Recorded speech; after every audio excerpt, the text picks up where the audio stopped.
अनेकांच्या बरोबर काम केलं, त्यांचा सगळा उल्लेख करत नाही. मला राणे साहेबांच्या बरोबर काम करायची संधी मिळाली नाही, कारण मी विरोधी पक्षामध्ये होतो. परंतु एखाद्या नेत्याचा, एखाद्या मुख्यमंत्र्याचा दरारा काय असू शकतो ते मी राणे साहेबांच्या रूपाने बघितलंय. म्हणजे ते मुख्यमंत्री असताना पण त्यांचा दरारा त्यांच्या पक्षाच्या सगळ्या सदस्यांच्यावर होता आणि विरोधी पक्ष नेता असताना पण ती जागा असायची. आणि नुसतं असं मागं बघितलं तर सगळे शिवसेनेचे आमदार चिडी चुप हजर तिथं असायचे. एकही इकडं तिकडं जायचं नाही, संपूर्णच्या संपूर्ण हजर असायचं. तसं कुठल्याही मुख्यमंत्र्यांच्या बाबतीमध्ये मला पाहायला मिळालं नाही. आज पण आमचे वेगवेगळे मान्यवर भाषण करत असतात, त्या पक्षाचे लोक असले तर हजर, नसले तर नाही. त्याच्यामध्ये अजिबात असे शिस्त त्या ठिकाणी राहिलेली नाही.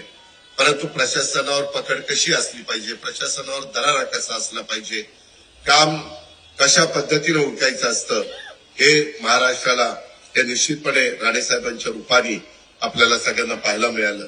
मी अशोकरावांचे तसं बघितलं तर अशोकरावांनी आम्ही साधारण एकाच काळामध्ये एकाच बॅचचे असल्यामुळं आम्हाला तिथं काम करता आलं.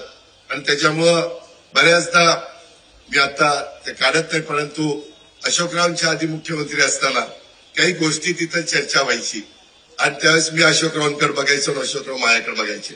मला काय त्यांना सांगायचं ते त्यांना कळायचं, त्यांना काय मनात दुःख व्हायचं ते मला कळायचं.